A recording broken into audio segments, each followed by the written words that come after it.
કેમ છો મિત્રો? મજામાં? આજ વાત કરીએ એક માં અને એનો દીકરો વિદેશ ગયો કમાવા માટે, અને વિદેશ કમાવા માટે ગયો અને 2 વર્ષ થઈ ગયા. 2 વર્ષમાં છોકરાએ 1 રૂપિયો એની માને મૂક્યો નહીં, અને માં પણ અહીંયા કને થોડી ગરીબી પરિસ્થિતિમાં હતી.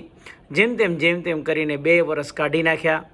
2 વર્ષ પછી માં ભીખ માંગવાનું ચાલુ કર્યું, કારણ કે 1 રૂપિયાની આવક તો હતી નહીં. છોકરો વિદેશ ચાલ્યો ગયો, કમાવનારું કોઈ નહીં. નાનપણમાં પોતાનો ધણી પણ ખોઈ બેસી હતી, એટલે એટલા માટે એના પાસે કોઈ આવકનું કોઈ સ્ત્રોત કે સાધન કાંઈ હતું નહીં.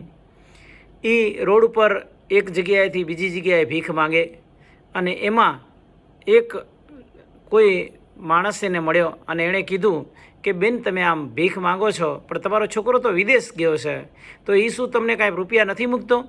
એટલે એણે કીધું કે ના, મને 1 રૂપિયો મારા દીકરાએ મને મૂક્યો નથી. ઠીક છે, રૂપિયો નથી મૂક્યો તો કાંઈ નહીં, પણ તમને કોઈ કાગળ પત્તર કે કાંઈ લખીને તમને કાંઈ દીધું છે કે આવ્યું છે એનું? તો હા, 2 કાગળ જરૂર એના મને આવ્યા છે એમ. બરાબર, કેટલા ઘણા બધા વર્ષો પહેલાંની વાત. અને પછી એણે કીધું કે એક કામ કરો, એ કાગળ તમે ખોલીને વાંચ્યા? એ કે હું અભણ છું, કેવી રીતના વાંચું, એ કાગળ એમને એમ પડ્યા છે. તો કે લાવો ને, હું એ કાગળ તમને વાંચી દઉં. બરાબર, કાગળમાં શું લખ્યું છે.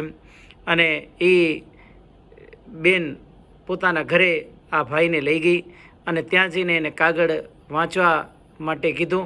અને જ્યાં કને લિફાફા એ 2 ખોલ્યા તો એની અંદર 10-10 હજાર રૂપિયાના બંને ડ્રાફ્ટ હતા. બરાબર, પણ આને બચારી બેનને ખબર નથી કે આ 10-10 હજાર રૂપિયા છે એમ. બરાબર, એવી રીતના ઘણી વખત એમ થાય કે પરમાત્મા આપણા પાસે હોય, બરાબર, પણ એ ડ્રાફ્ટની જેમ આપણાને ક્યારે ખબર નથી પડતી કે પરમાત્મા આપણી સાથે છે, અને તેમ છતાં આપણે ગમે ત્યાં ભીખ માંગતા હોઈએ. આવું ઘણીવાર બનતું હોય કે સાચા પરમાત્માને મૂકી અને જ્યાં ને ત્યાં આપણે ભીખ ઘણીવાર માંગીએ. બરાબર, પણ આપણે ક્યારે એને ચેક કરીને નથી જોતા કે આ પણ એક ડ્રાફ્ટ છે. જય હિન્દ મિત્રો. આ વિડીયો સારા લાગે તો ચેનલને સબસ્ક્રાઈબ, લાઇક અને શેર જરૂર કરજો. Thank you.